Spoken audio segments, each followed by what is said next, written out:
Irmãos, aqui estamos hoje reunidos para mais uma lição da nossa escola dominical. A nossa lição de hoje é a lição de número 7, que tem por título O Dinheiro é Meu. E o nosso texto base hoje é o texto de 1 Timóteo, capítulo 6, versículos 1 a 10. Antes de iniciarmos a nossa escola dominical propriamente dita, a nossa aula, vamos ter uma rápida palavra de oração a Deus. Oremos a Deus. Senhor Deus, peço que o Senhor ilumine a mente de cada um de nós, que o Senhor possa iluminar a minha mente, que estarei aqui fazendo a exposição da Tua Palavra, e que o Senhor possa iluminar a mente de cada um daqueles que irão ouvir essa exposição, para que saibam entender a Tua Palavra, guardar em seus corações e aplicar em suas vidas. Ilumina a minha mente, ilumina a mente daqueles que irão ouvir esse vídeo. Eu te peço, Deus, te agradeço desde já, no nome de Jesus. Amém. Amém. Vamos lá, a nossa lição tem por título O Dinheiro é Meu. E essa é uma frase problemática, ela tem um problema, ela não está certa. Mas qual é o problema da frase O Dinheiro é Meu? Subtende-se, logo eu posso fazer o que eu quiser dele. Qual é o problema dessa frase? O problema dessa frase a gente encontra no Salmo capítulo 24, versículo 1, que diz o seguinte: Ao Senhor pertence a terra e tudo o que nela se contém, o mundo e os que nele habitam. Esse texto, esse salmo, está dizendo que tudo quanto existe pertence a Deus. Não existe nada que esteja nesse mundo que não pertença a Deus. A terra e tudo quanto está dentro da terra, que está na terra, pertence a Deus. Não há nada na terra que não pertença a Deus. Então, nós, as nossas próprias vidas e tudo quanto temos pertence a Deus. Não é exclusivamente nosso, é de Deus. Esse mundo inteiro é o mundo de Deus.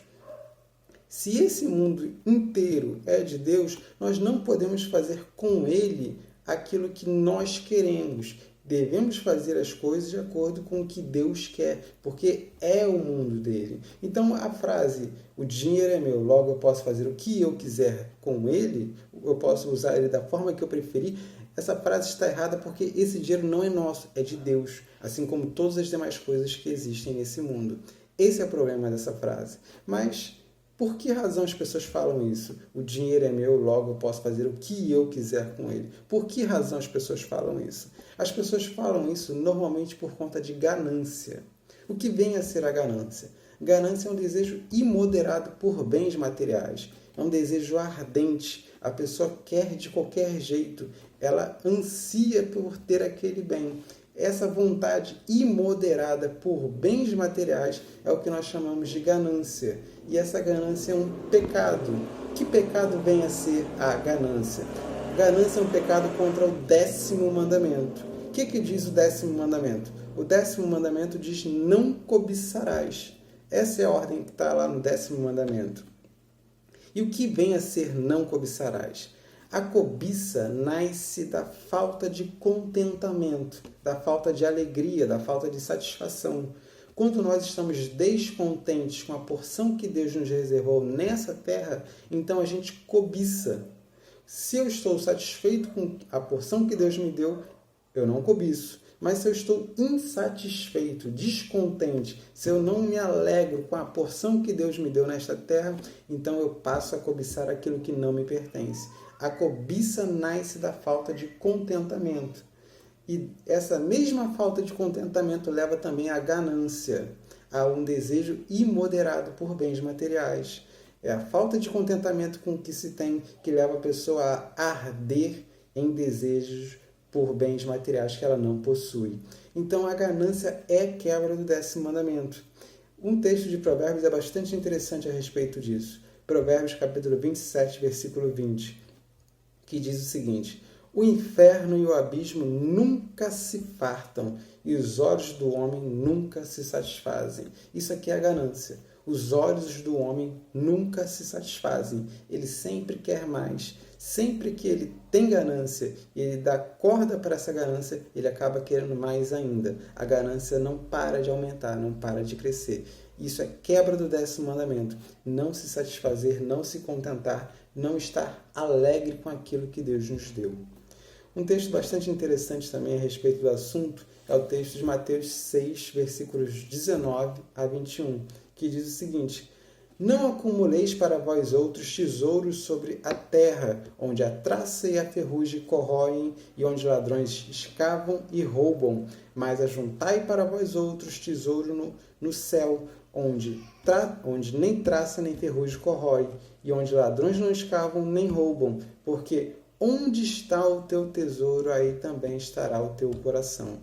Onde está o teu tesouro, aí também estará o teu coração. Se o seu tesouro é o bem material, ali está o seu coração. Se o seu tesouro é o céu, lá está o seu coração.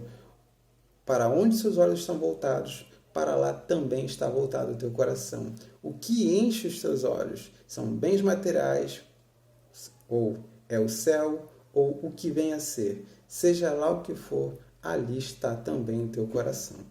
Para o ganancioso, o tesouro dele é o bem material e lá está o coração dele. Pois bem, a ganância é um pecado contra o 10º mandamento. Mas então se forma uma pergunta: querer mais é pecado em qualquer ocasião ou não é pecado em qualquer ocasião? Nós vimos que a ganância é pecado. O desejo imoderado por bens materiais é pecado. Mas qualquer desejo por bens materiais é pecado, sim ou não? A resposta é não. Nem todo desejo por bem material é pecado. Nós podemos ter a ambição de ter alguma coisa a mais. Isso por si só não é pecado. O pecado surge a partir do momento que nós queremos de forma imoderada aqueles bens materiais. O pecado surge quando há descontentamento com a porção que Deus nos deu na terra até o presente instante. Se você está contente, grato a Deus por ter aquilo que tem, e apesar de estar grato a Deus por aquilo que tem, você quer alguma outra coisa que ainda não possui, isso por si só não é pecado. Você pode querer ter alguma outra coisa. Isso não é pecado algum, não há problema algum. O problema está em quando você começa a amaldiçoar, a maldizer aquilo que Deus te deu até o presente instante. É quando você diz que tudo quanto possui é algo ruim, é algo horrível, é algo... não sei que palavra dizer. O problema está em quando você amaldiçoa o que você tem, quando você desdenha do que tem. Aí está o pecado. Querer algo mais por si só não é pecado.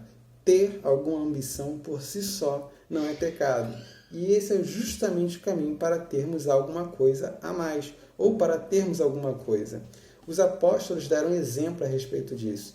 Se nós formos ver, por exemplo, em 2 Tessalonicenses, capítulo 3, versículo 8, está escrito assim: nem comemos coisa alguma à custa de ninguém, ao contrário, trabalhamos arduamente com fadiga dia e noite para não sermos pesados a nenhum de vocês. Eles queriam ter alguma coisa, e não que o apóstolo Paulo queria ter alguma coisa, e não queria ser pesado a igreja alguma. A solução para isso foi trabalhar arduamente, dia e noite, para ter o seu sustento.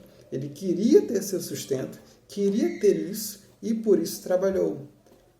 A chave para termos alguma coisa a mais. Um texto muito bacana também, em Provérbios 6, do versículo 6 ao versículo 11, é o exemplo da formiga como forma de exemplificar o que devemos fazer para ter o nosso alimento e para que nós não venhamos a passar fome.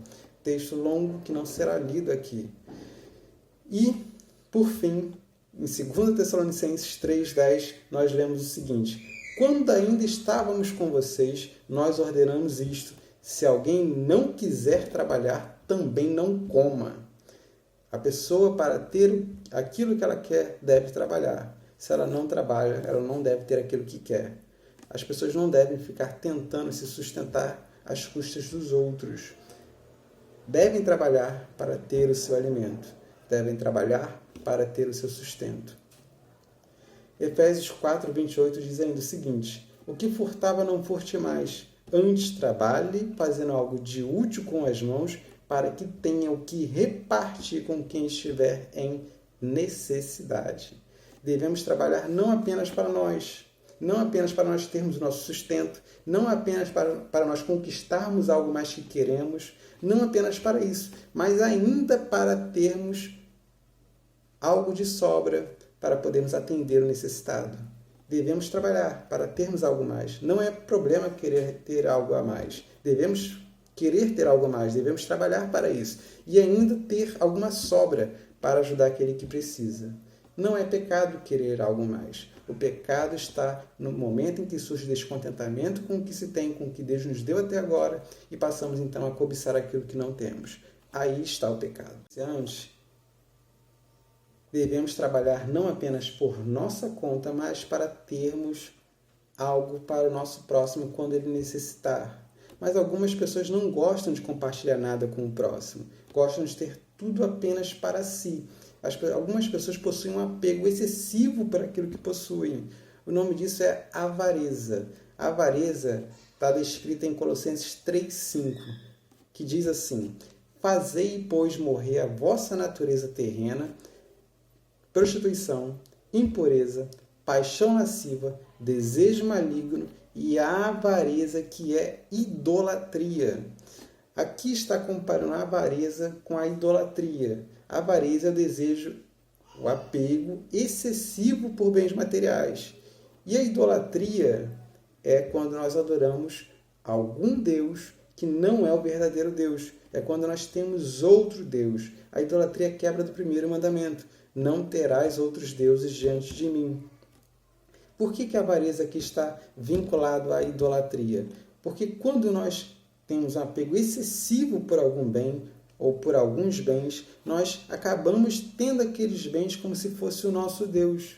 Aquilo é o que nós mais queremos. Aquilo é o nosso conforto, a nossa proteção na hora de angústia. Quando não temos nada nem ninguém para recorrer, nós recorremos àqueles bens como fonte da nossa alegria, fonte do nosso conforto, como se fosse o nosso consolo final. Quando chegamos a esse ponto, nós estamos adorando aqueles bens como se fosse o nosso Deus. Em vez de buscarmos conforto em Deus, buscamos conforto no bem. Em vez de buscarmos consolo em Deus, buscamos consolo naquele bem. Aquele bem é toda a nossa fonte de alegria. É o outro Deus nas nossas vidas. Daí a comparação entre a avareza e a idolatria. Não devemos ter esse tipo de avareza. Temos bens para nós, para a nossa família e para acudirmos o necessitado, como diz Efésios 4. Assim deve ser com cada um de nós. Não devemos ter apego excessivo a bens. Onde está o nosso coração? Onde está o nosso tesouro? Aí está o nosso coração. Nosso tesouro não é um bem material. É Deus, os céus. Lá deve estar o nosso coração, não em algum bem material. Quebra do primeiro mandamento, a avareza. Outro problema com os bens está na vida perdulária. O que é vida perdulária? É a pessoa que pega tudo que tem e consegue gastar num único instante. É a pessoa que não tem sobriedade no uso dos bens, na administração dos bens que possui. O exemplo mais claro disso na Bíblia é a parábola do filho pródigo, lá em Lucas 15, do versículo 11 ao versículo 32. Lá temos o exemplo de um filho que pegou a sua parte e foi e gastou irresponsavelmente tudo quanto possuía e acabou desejando comer comida de porco. Esse é o melhor exemplo bíblico do que é a vida perdulária e do que é aquilo que nós não devemos fazer.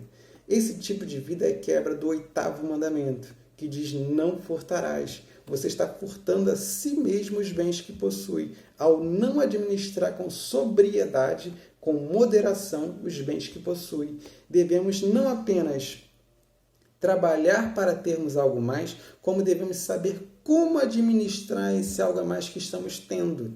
Não podemos sair gastando tudo sem critério, sem distinção, sem mais nem menos. Devemos gastar.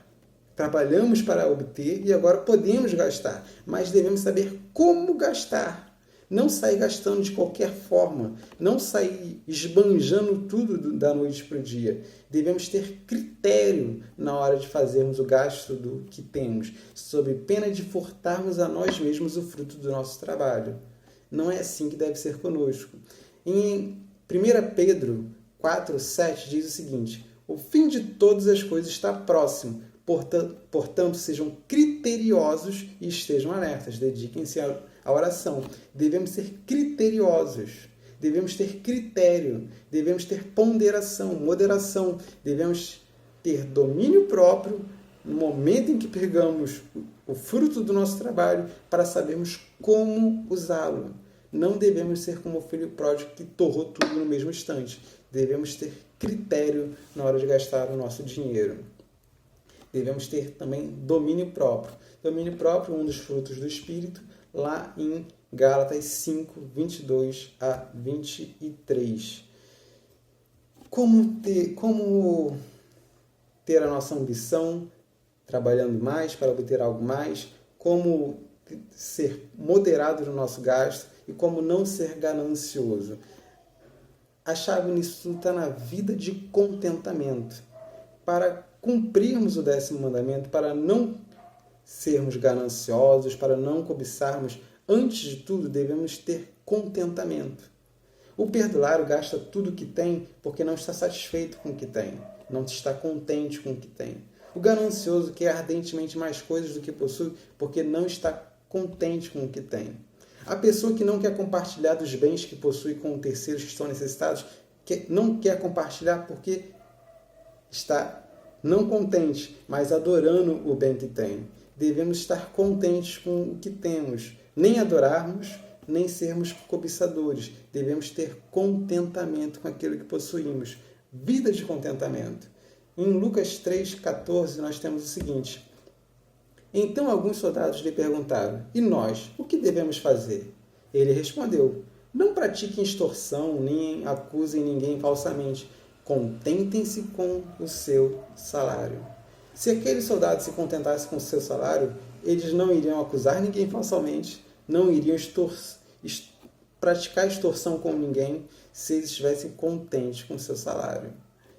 1 Timóteo 6, do 6 a 8, que faz parte do nosso texto base de hoje, diz o seguinte: de fato, a piedade com contentamento é grande fonte de lucro, pois nada trouxemos para este mundo e dele nada podemos levar. Por isso, tendo o que comer e com o que vestir-nos, estejamos com isso satisfeitos. A gente não trouxe nada para cá, para esse mundo. A gente veio sem nada. E quando a gente for, a gente também vai sem nada. Tendo o básico para essa vida, devemos com isso estar contentes. Podemos trabalhar mais para obtermos alguma coisa a mais, inclusive para termos algo para acudir o necessitado.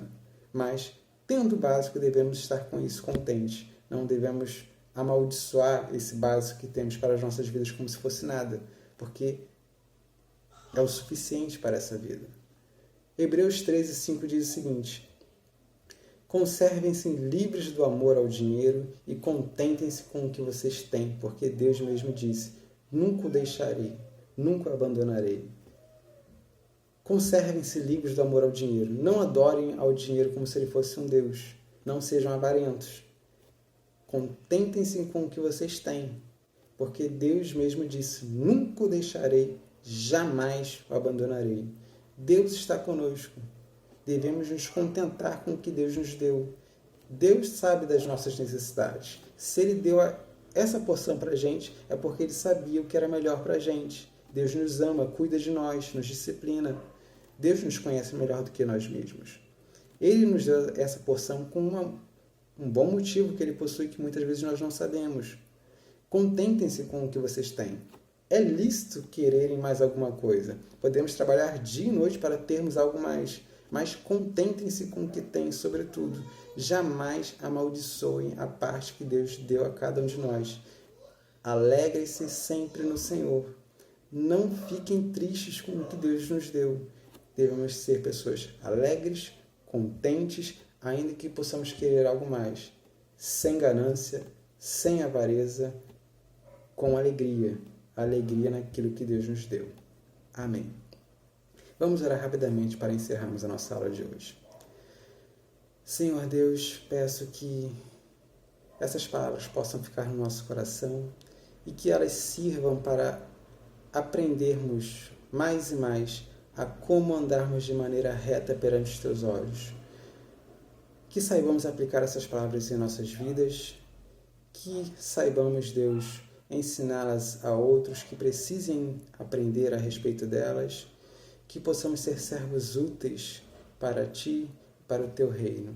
Eu peço a Ti, Deus, e te agradeço no nome de Jesus. Amém. Amém.